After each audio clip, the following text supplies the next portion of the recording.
Hi everybody, thank you for tuning in to our viaTalks today. Today we're going to hear about deleted data recovery with viaExtract from Tom Anderson. He's going to get started here in about 1 minute, but I just wanted to let you all know that as we're doing this presentation, if you have any questions, please feel free to put them into the question box there on the right in the chat box or in the question box. And then if you want, you can also tweet them to us at viaForensics using the hashtag viaTalks, that's viaTalks with an S. We're going to get started now, but you can ask your questions at any point and we'd love to answer them. We'd like to answer them live. And if you have some questions that you think about after, you can also send them in to us and we will do our best to answer those in a video on our YouTube, which is youtube.com/viaprotect. So without any more chatting, I will let Tom get started. Hey, Tom. Hi, thanks for that. My name's Tom Anderson. I'm just going to talk to you today about the deleted data recovery from viaExtract. First off, if you want to tweet us, you can use the hashtag viaTalks and post any questions to me from there, or any if you want to view our recordings or any clips at a later date, you can do. Okay, so a little bit about me. I'm a mobile security engineer with viaForensics. I've worked with forensics doing mainly R&D and software development for around 8 years now. I'm English. I'm from the UK, if you might have been able to tell from my accent. I joined viaForensics 18 months ago and was working on our free burner phone tools, which you can get from our website if you're law enforcement. And I've also done some R&D tasks. A new team that's putting a lot of work into our viaExtract products. So let me go on to the presentation. Okay, so first of all, deleted data recovery. Often people refer to deleted data, but that's not always necessarily the case. Quite often on a device, especially large devices like we get now with a lot of memory, you get things where data gets automatically archived by the device, or if, for instance, a database gets updated, a new copy will get created of that database, and the old one is still left in memory for us to recover.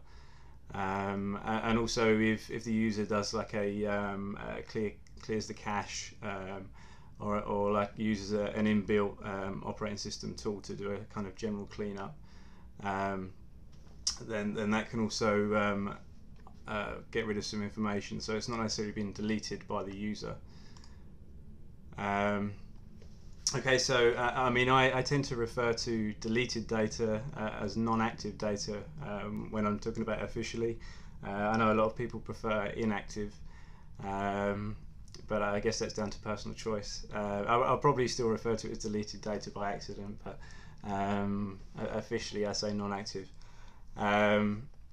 So to kind of define what is non-active, essentially it's just any data that's no longer accessible via the operating system via normal methods.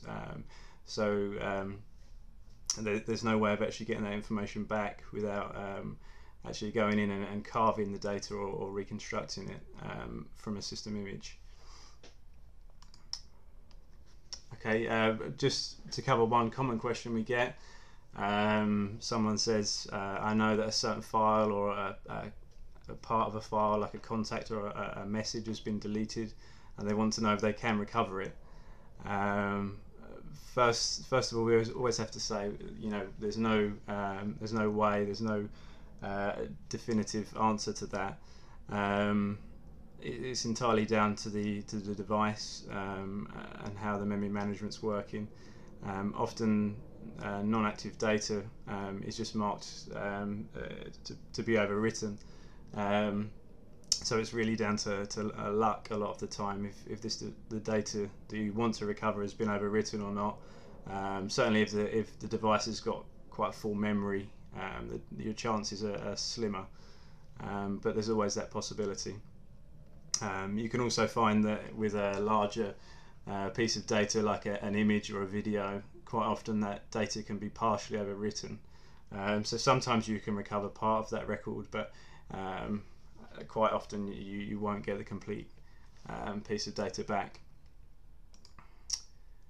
Okay, so the main methods for finding that non-active data on a device, typically you've probably heard about carving. So that is when you use a tool which goes through a physical image typically, and it looks for common headers and footers of a file. So quite often a certain file will have specific bytes to start with, and at the end of the file, and it can look for those and try and piece the file back together. You can also, it's a similar way to carving, but you can manually go through that file and search for both hex data and ASCII data or text-based data. For instance, if you know that there's a certain name that you're looking for, or a phone number or things like that, you can search for that data and hopefully find something in that way. There's also, especially with SQLite databases, which are common now on Android and iOS devices, it's possible to actually recover records from an active SQLite database. Okay. So, how you can use viaExtract to find that information. We cover those three methods that I just mentioned. I'll just go through each of those. So first of all, file carving. As I said before, we search for those specific files by headers and footers. This is only available from our physical extraction. Obviously, unless you have a physical image of the device, you're just going to have live data, so you won't be able to carve anything from that. With viaExtract, we use a tool called Scalpel, which is quite a commonly used tool, and we just have a custom configuration in that with specifics on the headers and footers that we want to search for. And then in the final report you get outputs of images, documents, audio, SQLite databases, Java and zip archives. Okay, so I'll just go through with some screenshots, kind of going over the process. When you start your physical extraction with viaExtract, you have a couple of options there. You can perform it on the device that's connected, or you can also load in an image that you've already created. But then the ones we're interested here are the carved data option and the SQLite database recovery, which again I'll talk about in a bit. So when you check the carved data option, you'll see on the left hand side of viaExtract you first of all image that device, and when that's complete it then goes on to the carving of the file. So here it says it's carving from the user data partition which I imaged. Okay, so then when that's complete, here's a kind of overview of the UI afterwards. So on the left hand side here you've got the tree. There's analyzed artifacts, so when we've done the physical extraction we mount the image, and then we look through the files that are created by mounting that image, and then extract data that way. But then there's also this carved data tree as well. So for each partition, just in this case it's just the user data, but obviously you can image all the partitions that are there, and then the types of data that have been carved out are shown underneath. So in this screenshot obviously I've got images there, and you can browse through those and look at the different images that have been recovered. And then here I've got another example of documents. So there's PDFs, HTMLs, things like that, which you can then go and view in our internal viewer. Okay, the second method mentioned is searching. In viaExtract we have what we call the artifact viewer. This enables you to open a file or a partition image in this case, and then you can browse through the raw hex data, list all the strings that are found within that file, and also do searches, including regex or regular expression searching. Okay, so here's the file system browser. It's just located beneath the carved data there. I've opened that up, and you can just see in the file list there the user data image, which is a 2 GB binary image. Beneath that, there's actually the data that we've also extracted after mounting, but obviously we're just interested in that physical image today. And on the right hand side there, you can see a preview of the data. You can actually browse through the raw data there, but it makes more sense to double click that and it'll open in the artifact viewer. Okay, so the artifact viewer here, you have a similar starting view, just the raw data there. You can search or go to a specific byte just by typing in the box there, and you've also should be able to see just at the top, alongside the hex view, we've also got the strings and the search. If you open a specific file type, say an SQLite database, you might get other tabs here, but just in this case it's those three that you're given. Okay, so the string search is essentially what it sounds like. You hit go and it just finds all the strings in the file. There's a few kind of filters that you can put in there. You can specify the byte that it starts from. You can specify the minimum string length, and you can specify the encoding of the string as well. So you might have Unicode or ASCII text that you want to search for, and you can specify that. And then just beneath that, it just will list every single string that it finds. You can then double click on that specific string that's of interest to you, or there's a button in the bottom right which says view in hex, and that will take you back to the hex view and highlight the area where that information was found.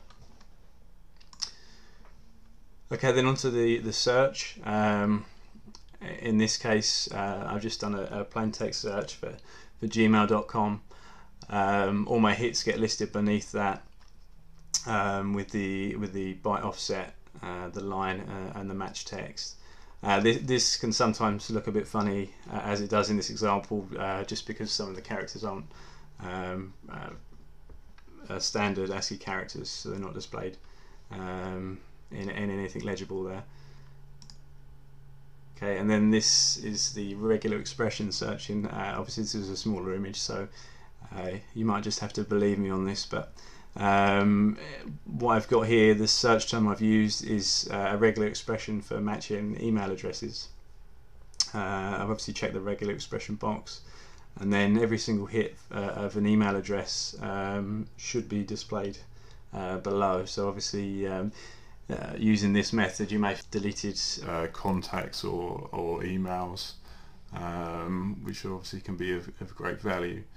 As I mentioned before, if you click on that information that you're interested in, it then flicks you over to the hex view, and then you can see the information that it's found is highlighted in the hex view there. Okay, so once you've found that information, obviously you want to do something with that. If you highlight the specific text that you're interested in, there's a button which you may have noticed from my previous screenshots, which is called Add Analyst Findings. And then what that does is you can see the selection text in the middle of that top box there. You probably can't quite read that. And then you can add a comment below. It also includes the SHA-1 hash of the data, the file name that this data was found, and you also get the date time added as well. And then beneath that dialog box, you can see an output of the report with the analyst findings listed within the report. Obviously you can select to include specific findings or not if you decide at a later date that it's not important to you.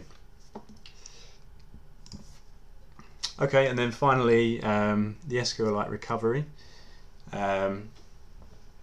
We've just introduced this feature into viaExtract. It's something actually that Andrew, our CEO, has had for a little while now. but we've just turned it into something we can use within viaExtract. So this automated SQLite record recovery can be performed on any backup, ADB backup, file system or physical extraction, where you actually extract an SQLite database. And what that does is it carves through the SQLite database to find active records, and it tries to recreate the SQLite tables from within that database and present those to you. Okay, so here's a screenshot of the current UI. This is being updated. This is the next release is going to be the second release this has been included in, so it's very early stages, but we really wanted to get that functionality out there to our users. So you probably can't read this again, so I apologise for that, but you've got it shows you the tables just here where the deleted information has been found. This has been run automatically after a ADB backup extraction, I believe. So you've got SMS, downloads, and calls as well, and then it tells you how many records have been recovered next to that for each data type. And then just below here I've highlighted the calls table, and what this gives you is essentially the raw format, the unformatted calls table from an SQLite database, and you can go through that and check if there's a relevant information to you there. In each case here I've got a phone number, a time and date of the call, the call type, the call duration, and the name as well, just on the right here. So obviously this can be very valuable information, and the great thing about this method is we don't need to have root access necessarily to get any of this information. As I say, it can just be done via an ADB backup, so that data's there for most Android devices that aren't rooted, running Android 4 and above. Okay, so that's the presentation kind of through now.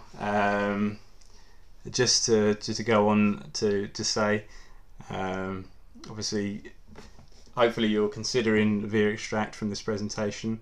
Maybe it's something that's not currently in your forensic toolkit, but maybe it would be a useful tool for you to consider in the future.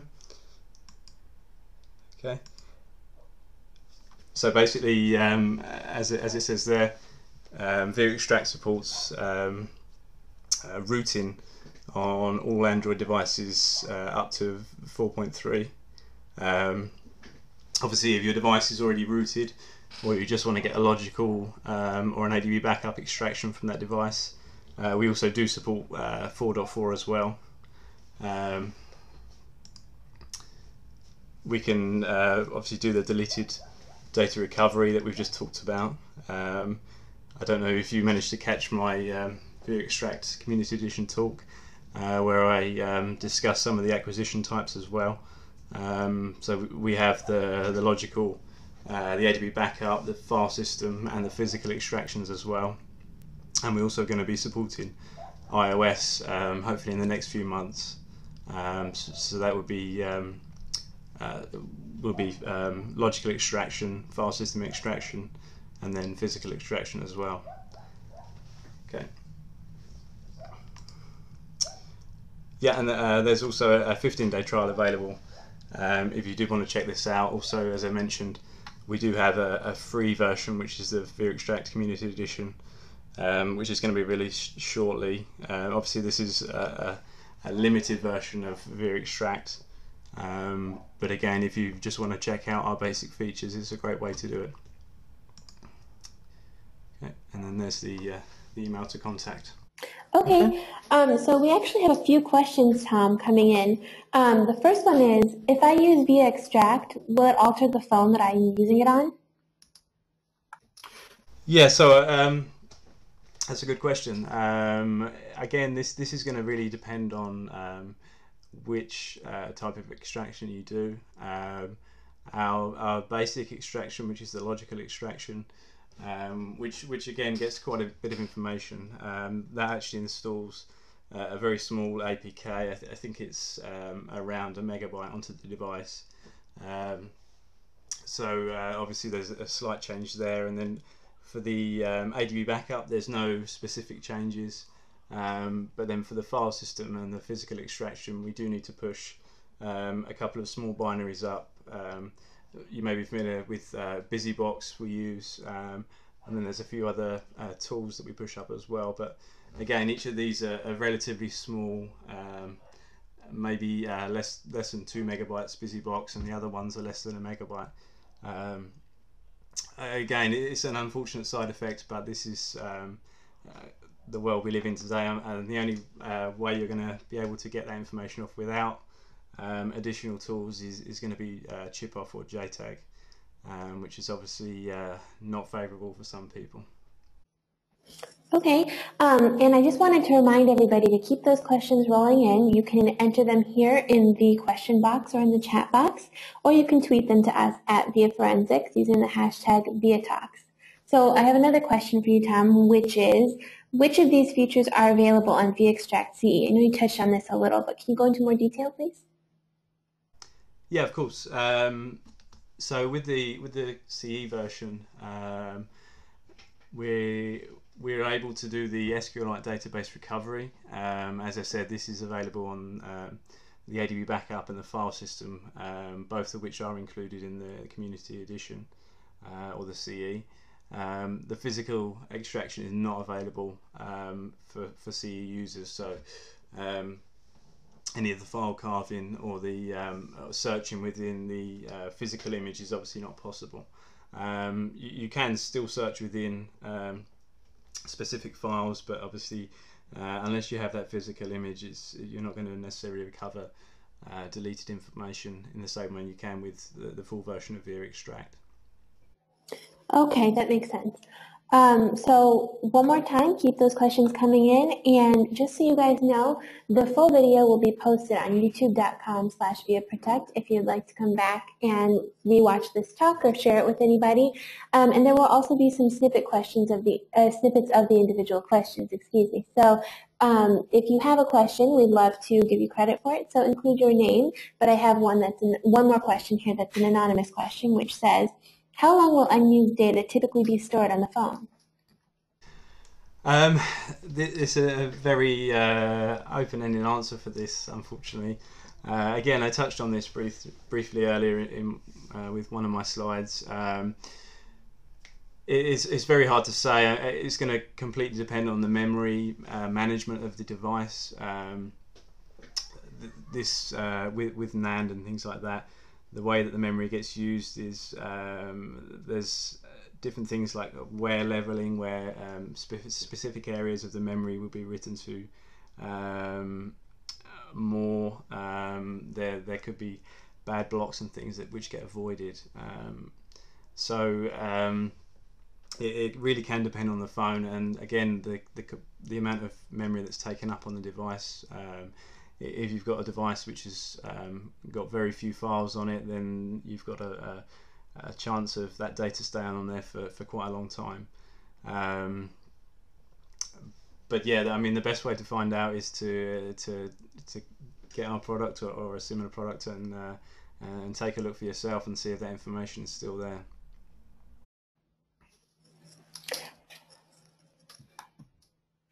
Okay, so we would like to wrap this up right about now. We like to keep the time to about 25 minutes, but I just wanted to remind you all that there will be another viaTalk next week. It will be at the same time, 1 p.m. on Tuesday, 1 p.m. Central Time on Tuesday, and Tom will be giving that talk as well. So go ahead and register for that, and that would be at viaforensics.com/viaTalks. And in the meantime, we'll post this video to YouTube, and we hope that you enjoyed the talk. And thank you so much, Tom. We really appreciate it, and we'll see you next week. Thank you. Thanks.